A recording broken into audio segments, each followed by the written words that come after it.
Hey guys, welcome to the channel. If you're new, my name is Johnny, and today we're going to talk a little bit about these new mounts that I picked up from Beatdown Outdoors.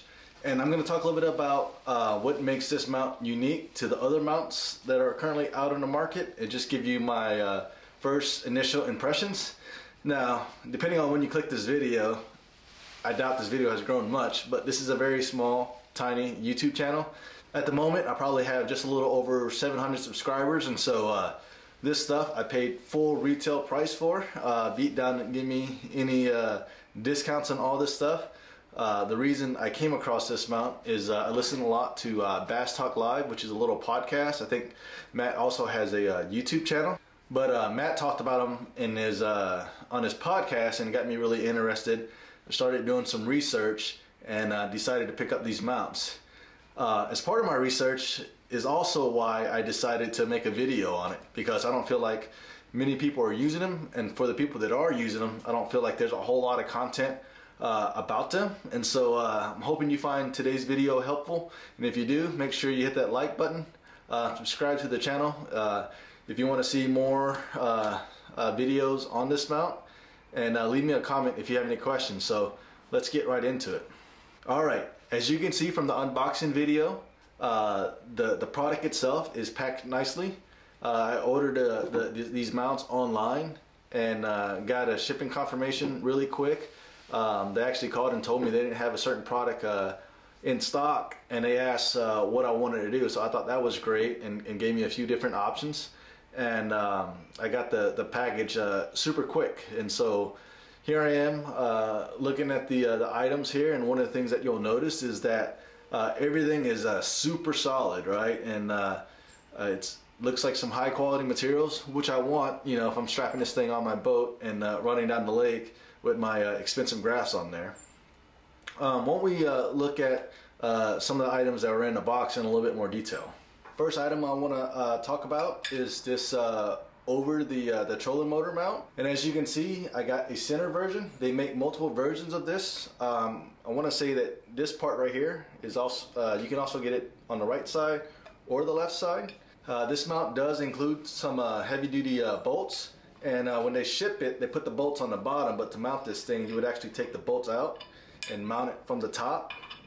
And again, the way that this would work is this telescopic pole would sit on this, and then you would bolt it down.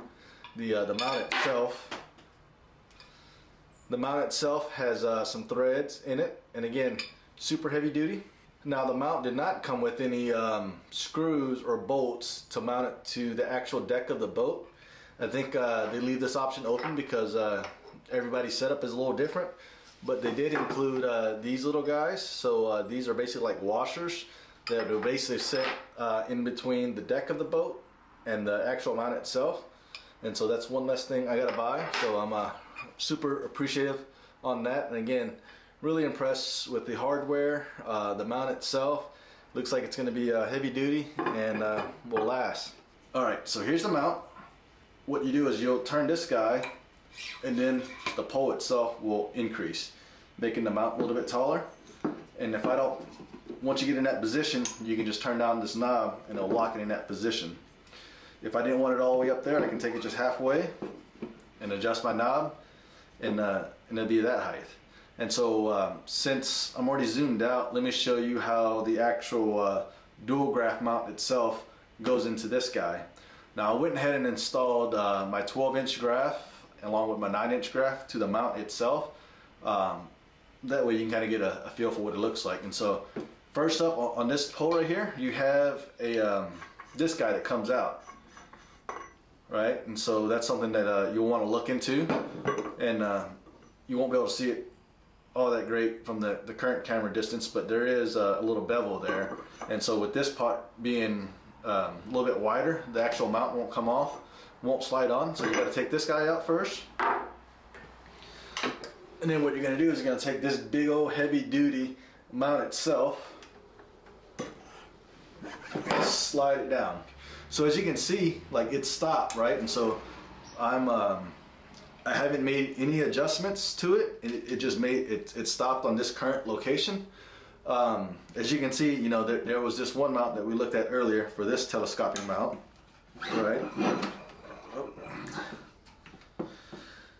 And then you also have this knob. Since I'm here, what this knob does is allows you to lock it in place and not spin around, not let the graph spin around.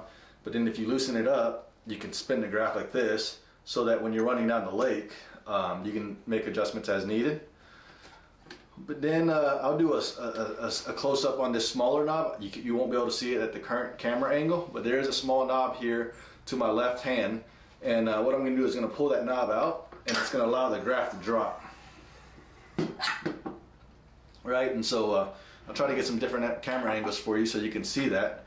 But I can foresee myself, I'm going to put this knob, it's going to be hard to see, but I'm going to put this cap back on. Alright. And so again, there's a small knob to my left hand here. I'm going to pull her up. Then it's going to lock into that place. And so this is the highest this graph will get. And then if I don't want it that high, I can pull my knob to the left. I can drop it all the way down to this location. Or if I want it in between the two spots that I just looked at, I would just bring it up to the desired location and then use this big knob to crank down to that desired location, right? And so again, this knob allows you to adjust the height and allows you to spin the graph around. All right, why don't we go ahead and talk a little bit about the instructions, since they're also included in the packaging. And I'll take a picture of it because you won't be able to see it all that great here. But I don't know about you, but I personally don't think the instructions are all that great. And no offense to the guys at Beatdown Outdoors and the engineering folks there, but you know, I think this is what makes sense to them as they're putting together this mount. And you know, they have like a little checklist and stuff here, but it's not very consumer friendly. And what I mean by that is it doesn't really tell me what I need to do or how I put together this this stuff. And so that's why I wanted to put together this video to at least kind of show you what all the different functions are within the mount itself. You know, mounting the graphs to the mount itself is pretty self-explanatory. You know, normally with the hardware that you probably use in your other graph, but it's just all the other stuff within the system itself. I mean, you can play around with it and probably eventually figure out, but this thing is heavy, and I would hate for you all to let this thing tip over or pinch your hands or something like that, because this stuff is really stout. Well, I think that about wraps us up, guys. I hope this video was informative. I hope this video was helpful. And if you're looking into buying a new graph mount, I would definitely check out Beatdown Outdoors mount. So far, I'm very impressed with the quality, and I can't wait to get on my boat. Again, if you want to see me use this or try to install it later on, go ahead and subscribe if you haven't already. I will talk to y'all later. Thanks. Bye.